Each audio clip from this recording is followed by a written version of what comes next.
अच्छा, अब इसका सबसे हम लोग बी पार्ट कर रहे हैं।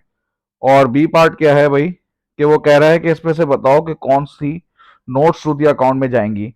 तो बेसिकली वो आपसे ये पूछ रहा है IAS 10, ठीक है ना, इनमें से कौन सा जो है वो नॉन एडजस्टिंग इवेंट है, वो ये पूछ रहा है बी में। पहला कह रहा है कि डिलीवरी व्हीकल का एक्सीडेंट हो गया है, रिपेयर्स होना चाहिए कब भाई, ये तो आपका एक तरह से एडजस्टिंग इवेंट है। उसके बाद क्या है, another vehicle record books value it is not estimated value in use, ये भी जो है आपका जाएगा बेटा। नंबर थर्ड क्रेडिट कस्टमर है, ईयर एंड है, ठीक है। हाँ, फोर्थ देखो, fourth dissatisfied customer was taking legal action and was suing the company for damages of 10,000. The company had estimated that the customer had a 35% chance, यानी कि less than 50% है, तो ये एडजस्ट नहीं होगा, नोट टू द अकाउंट में जाएगा adjustment number 4 से। फिर adjustment number 5 sale on return basis है, भाई ये जाएगा आपका, मतलब एडजस्ट होगा। प्रेमिसेस रिवैल्यूएशन है, एडजस्ट होगी। 7 है, वो क्या कह रहा है, इंटेंजिबल एसेट, ये इंपेयरमेंट आ गया, ये भी होगा बेटा। और 8 जो वो कह रहा है, अ फायर कॉज एक्सीडेंट्स, देखो एक्सीडेंट्स की कंडीशन एग्जिस्ट नहीं करती थी बैलेंस शीट डेट पे, इसीलिए आठवां भी क्या होगा बेटा, आठवां भी आपका क्या होगा, नोट्स टू दी अकाउंट में जाएगा। जी भैया, वो डी कह रहा है कि करेक्शन ऑफ प्रॉफिट करना है आपको, ठीक है भाई, करेक्शन ऑफ प्रॉफिट करना है। और प्रॉफिट आपको सवाल में दिया हुआ है, जो हमने निकाला है 53048। सबसे पहला देखेंगे भाई, पहला तो देखें भाई, डिलीवरी व्हीकल कॉज एक्सीडेंट हो गया है, उसकी कॉस्ट कितनी है 7,000 और रिकवर कितना हो रहा है 5,000, तो इसका मतलब है 2,000 का हमें लॉस हो गया, लॉस की वजह से मेरा प्रॉफिट कम हो जाएगा, आसान है। Another vehicle recorded in the book value 27,000.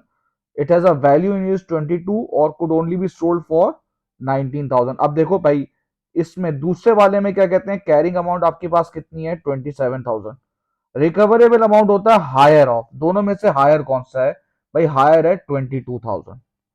तो इसका मतलब क्या हुआ, ये इंपेयरमेंट हो गई है, इंपेयरमेंट की वजह से आपका प्रॉफिट भी कम हो जाएगा। फिर है क्रेडिट कस्टमर 1,000 और ये बैंक्रप्ट हो गया, ये तो बहुत ही आसान है, ओ लेवल से करते हुए आ रहे हैं। बैड डेट हो गया, बैड डेट की वजह से प्रॉफिट कम हो गया। फोर्थ ऑब्वियस सी बात है, अभी हम किया है, ये जो है नॉन एडजस्टिंग इवेंट है। Fifth, goods with a selling price of 7200 but held by a credit customer on a sale on return basis. बेटा sale on return basis transaction नहीं होती है, sale on return basis transaction नहीं, कोई भी transaction return basis पे होती नहीं है। अगर आपने की भी है उसको रिवर्स कर लो, सेल्स को रिवर्स करो, जब सेल्स रिवर्स होगी, सेल्स कम होगी, तो प्रॉफिट भी क्या होगा, कम होगा। फिर क्लोजिंग इन्वेंट्री में आप ऐड करो, closing inventory is directly related to profit, closing inventory बढ़ेगी तो प्रॉफिट बढ़ेगा। अब उसने क्या बोला है 72,000, और पीछे यहाँ पे आपका कोई मार्कअप वगैरह दिया हुआ है हमने, तो उसके लिहाज से हम, वो इतना इंपॉर्टेंट नहीं है, वो तो आपको आता है। ये 4500 आ गया, ए पार्ट में दिया हुआ है 60% है मार्कअप, ठीक है भाई। अब सातवें पे आ जाते हैं भाई, सिक्स प्रेमिसेस की रिवैल्यूएशन का कोई फर्क नहीं पड़ता इनकम स्टेटमेंट में, ठीक है, प्रॉफिट पे कोई फर्क नहीं पड़ता। 7 देख लें भाई, draft statement showed 24,000 tangible asset है, ठीक है, which had been bought, the directors were of the opinion that this should be amortized over 20 years। ठीक है, बिल्कुल मेक सेंस भाई, amortize होता है, तो इनटेंजिबल एसेट होता है वो amortize होता है। तो कितना है भाई अमोर्टाइजेशन, उसकी वैल्यू कितनी है 24,000, और कितने साल के लिए लिया है 20 साल के लिए लिया है, मतलब 20 साल में इसकी आहिस्ता आहिस्ता वैल्यू अमोर्टाइज हो जाएगी। तो अमोर्टाइज एक तरह से डेप्रिसिएशन होता है, वो बढ़ेगा तो आपकी प्रॉफिट जो है वो कम हो जाएगा।